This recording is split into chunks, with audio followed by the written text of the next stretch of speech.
endless attempt to label the guy as some kind of kook, not fit to be president. He's a kook. He's not fit to be president of the United States. He's a jackass. Yeah, I like the president. Well, that Lincoln Project ad featured in the new book, Shameless, Republicans' Deliberate Dysfunction and the Battle to Preserve Democracy. It's by Brian Tyler Cohen. Brian is a progressive YouTuber whose videos have been seen literally by billions. He is the host of the No Lie with Brian Tyler Cohen podcast. Brian Tyler Cohen, welcome back to The Issue Is. Always great to be here. Thanks for having me. And just for full disclosure to people, I met you through this show, and you have become one of my best friends. Sure. And we are so proud of you for this book. Oh, congratulations. Thanks. It's great, and so excited for you. Thank you so much. Yeah, this was the first show that I was on, and that's thanks to you. So I'm really glad. I'm grateful for being here, but also your friendship. So talk to people. What is Shameless? What's the basic point? The basic point is that for so long, Republicans have operated under this guise of pretending that they are something that they are very clearly not. And so there are a lot of branding points that they use, that they're pro-Constitution, pro-family values, pro-states' rights, pro-fiscal responsibility, pro-law and order. And what I try to do with the book is prove that that is expressly not the case. And in fact, they're relying on this branding to give them cover to behave in a way that's completely antithetical to that branding itself. And in large part, the media has helped them perpetuate this farce. And then finally, what Democrats can do to rebalance the political landscape moving forward. Yeah, and so you point to a lot of different examples, but one that's pretty glaring in terms of being shameless is the way that Mitch McConnell handled the Supreme Court when there was an opening with a Democrat compared to opening with a Republican. Yeah, and I mean, that kind of puts it on full display. That was when the veil was really lifted for most people, that the rules don't even apply anymore. They're not looking to actually, lend credence to any of their perceived ideals, and they're just kind of throwing that out the window and replacing it with just this shameless desire to consolidate power at any cost. Yeah, basically he said when a Democrat was in power that they wouldn't even have a hearing for a Supreme Court justice for an entire year. And then when a Republican had an opening, he did it with 8 days left when people were actually voting. And then he was confronted on this and basically kind of laughed it off. And sort of made everybody know that he's in on the joke too. Right, and that was the point at which they made it clear it wasn't even worth hiding anymore. He's going to laugh it off in broad daylight, and so, So you lay out sort of the history of how this happened. Some of this was what was called the fairness doctrine back in the 80s, which meant that the media had to report both sides equally. That went out the window during the Reagan administration. In the 90s, you saw this rise of right-wing radio. Rush Limbaugh became hugely popular. And then you point to the Obama inauguration in 2009, and there's this meeting you write about led by Frank Luntz, Newt Gingrich, other Republicans, in terms of how they were going to treat this very popular new young president.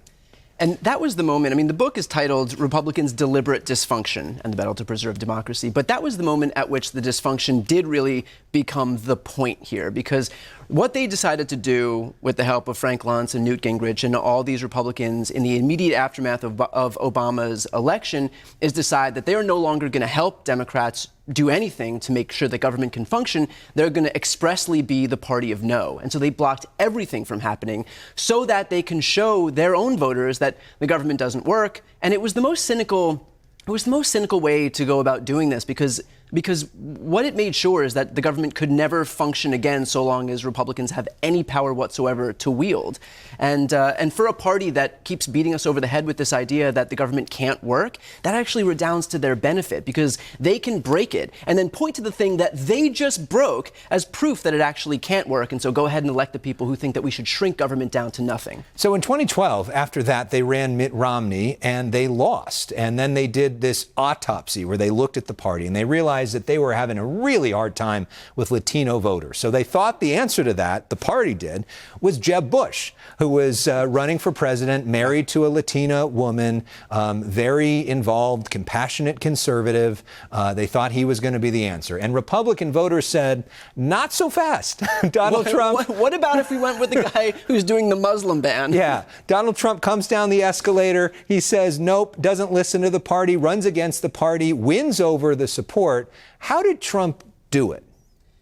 Well, I think he appealed to the worst instincts of a party that had been groomed thus far to recognize that really what their goal is in government is just to defeat the Democrats and to make sure that it doesn't work. I mean, that is the natural conclusion of what Newt Gingrich and Frank Luntz were seeking to do. It was to make sure that there was no cooperation, no compromise whatsoever. It was to defeat the enemies who were the Democrats. And then Donald Trump in large part was a big part of the problem, but he was also a major symptom of a broader problem that had started years earlier. But in terms of communicating, you say there are a lot of lessons that Democrats can learn from Donald Trump's effectiveness. Yes. What are some of those lessons? And this is not to give too much praise to Donald Trump here, but look, he's been very effective in terms of wielding repetition, for example, wielding simple messages. I mean, how many times have we heard build the wall, lock her up, make America great again, beat over our heads over and over and over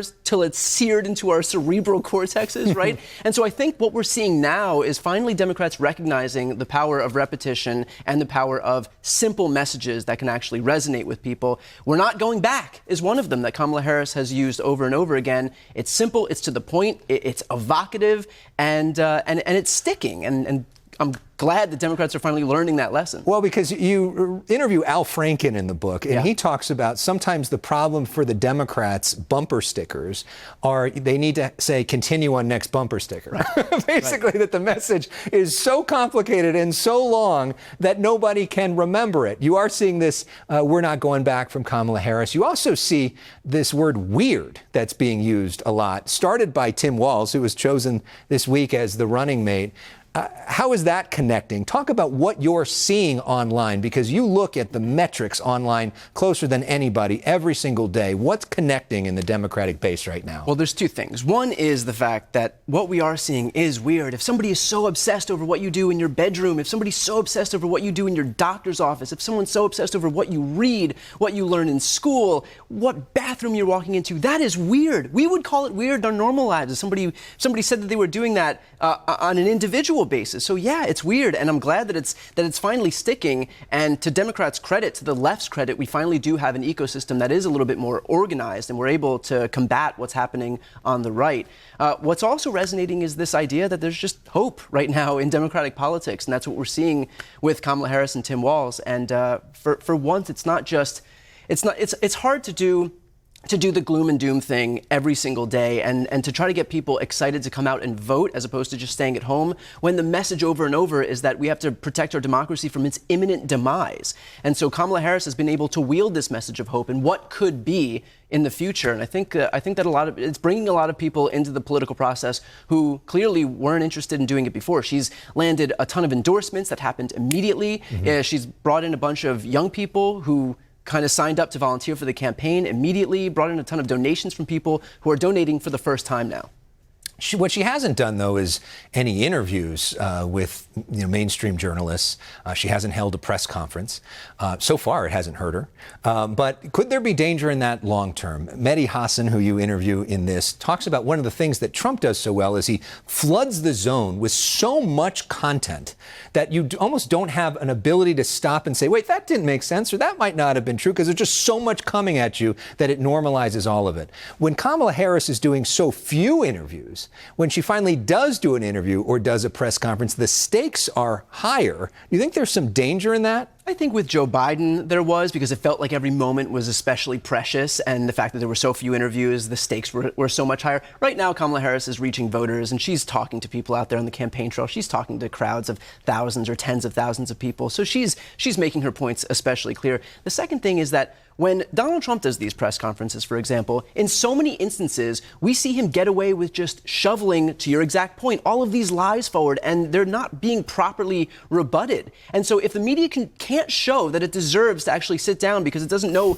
how to differentiate truth or fact or fiction, then why should Kamala Harris be sitting down and rewarding these people with more time when they're already dropping the ball when it comes to Donald Trump? Well, maybe because there's a responsibility to communicate with people and answer questions and show some deference to journalists and all that, and it's not just a propaganda machine and everything. And she will. But for right now, I think it's important that she gets out there and kind of continues to harness all this enthusiasm that's just pervading the left. And It's been a long road, man. We deserve some joy in this. Well, you talk about the fact that the Republicans have really dominated some of the old school media in terms of right-wing media on maybe cable TV and radio, but that TikTok is a place where a lot of the younger people are dominating, which is more liberal. We've got some facts this week. There was a company that actually tracked this sort of thing. I'm going to put this up on the screen. TikTok mentions this week Kamala Harris, 82% positive, 17% negative. Donald Trump, 8% positive, 89% negative. This is a huge deal. Talk about how TikTok has the potential to totally change this race, and I think we're seeing it already. Absolutely. The biggest generations that are up for grabs are young people right now, and especially with TikTok. The right had dominated TikTok up to this point. But I think that the point of positive versus negative is especially important because that is the campaign each of these candidates are running. Donald Trump is running a campaign predicated on demagoguery and fear and retribution and vengeance and, don't let brown people come in because they're going to do X, Y, Z. And that's not the campaign that Kamala Harris is running. And there's only so much fear porn that you can take before it just becomes exhausting. Who is that going to energize by just making people afraid of leaving their houses every day? But then you look at what Harris and Walz are doing on a daily basis, and that is the promise of making sure that we have health care and codified abortion rights and gun safety reforms and just on and on. The list keeps going. But don't you think that Democrats for years have run on fear of Trump, including you? I mean, hasn't that a lot of what you do every day, this fear of him? Of course, and it worked in 2020 because the threat of Donald Trump was so pronounced and we were in it. But clearly it wasn't going to be potent enough to run in 2024 because we had Joe Biden and all we had was an anti-Trump campaign. Biden, for as great a president as he is, he wasn't a good candidate. He wasn't able to prosecute that case against Donald Trump. So all we had was the fear of Donald Trump because there was no other argument on the other side. Chris Matthews in Hardball years ago wrote about usually the candidate who looks like they're smiling when you think of them as a smile on their face ends up winning and connecting with people. And right now, when you look at almost every image of Kamala Harris or Tim Walz, they're smiling. And Donald Trump, you never really see him smile. In fact, that's so obvious that the attack that a lot of the right is using against Kamala Harris is that she laughs too much. Yeah, because people don't like laughing. Yeah. So in terms of sort of where we go from here, what do you think is the most effective messaging going forward as somebody who works on this every single day? I think it's multi-pronged here. First of all, there is, of course, the issue of protecting abortion rights, and I think Kamala Harris is especially well-positioned to be making that argument. She's been crisscrossing the country for over a year, talking to young people about how important it is to protect reproductive rights.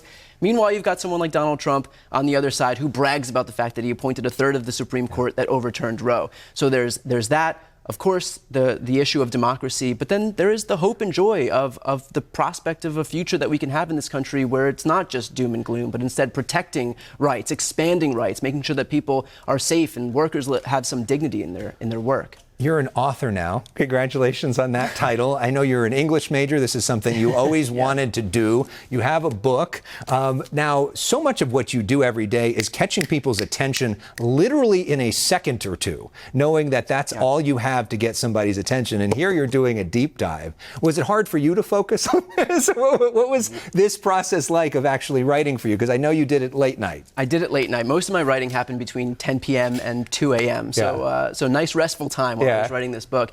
Yeah, it was difficult. Most of my scripts that I write for myself for my YouTube channel are about 1,000 words. And so I remember after my first chapter, I have such muscle memory with these short scripts. And I got my first chapter down on paper. I was like, all right, we're done. I looked down, we have 1,000 words, and I have 59,000 more. This is going to be a long road ahead. Yeah. But, we got it. I made it work, and yeah, I'm happy with the way it turned out. How does it feel for you to see it? It's a little bit surreal because, to be honest, I've been approached a few times to write a book, and I'd said no every single one of those times because I held these books in such high regard. And I mean, like you said, I was an English major, and so that was the top of the mountain for me. I mean, for like a nerdy English major at school, like being able to write a book or publish a book is just is kind of like the dream, right? And so to finally get it done, it just kind of feels surreal, and it's very bizarre to see my name on the title. Yeah, well, your name is right here on Shameless, but you also have different names of people that you've interviewed, most of whom have written books before, Yes. That have been on your show, no lie, and you went to them and asked them for insights, and their insights are full of here. So this book is broken down with a lot of these players in it. So to promote who you talk to, I thought it would be fun to play the name game, okay. Which is where we put up the name of somebody, and these are all people you talk to in the book, and the first word that comes to mind when you think of them, okay? Yep. So the first one is Congressman Jamie Raskin. Oh, he is a hero.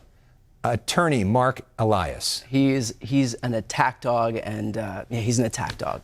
Former Senator Al Franken. Hilarious. Commentator Mehdi Hassan. Oh, a fighter. Thank God. Pod Save America host Dan Pfeiffer. Always right. Former White House Press Secretary Jen Psaki. Jen Psaki, the best press secretary we've ever had. Professor Heather Cox Richardson. Oh, brilliant, and truth teller. Transportation Secretary Pete Buttigieg. Pete is a rhetorical assassin. Okay. And finally, your mom. One word that comes to mind for your mom. Well, actually, and I talk about this in the book, but a voter, and that means a lot. My mom hadn't voted in 60 years, and surprised me. And I'd given up long ago trying to get my mom to vote, because if there's anybody watching and wants to and understands the stubbornness of a Jewish mother, recognizes that I can say whatever I want, it's not going to persuade her to do anything. And I got a surprise text one morning during the 2020 election that showed her casting a ballot for Democrats. Wow. So you couldn't convince her before that? I convinced thousands of people long after I gave up on trying to convince my mother. So what do you think is the winning message for your mom and other people to convince them to actually get out there and do it? It is that we have agency, and there is a reason that certain Republicans are trying so hard to prevent people from voting or to make you believe that you don't have agency, and that is because they know how much power each individual person has. I mean, these elections are won not by millions of people, not by hundreds of thousands, but tens of thousands, or in some case, just thousands of people. And so please, for everybody watching, make sure that you have a plan to vote, make sure that you're registered, and make sure that you have somebody in your life who wouldn't have otherwise gone and voted, and that they have a plan to vote as well. And we want to encourage people to check out the No Lie with Brian Tyler Cohen podcast, which is usually hosted by you. Right. But next week, you've got a special guest host. Yeah, first time ever that this is happening.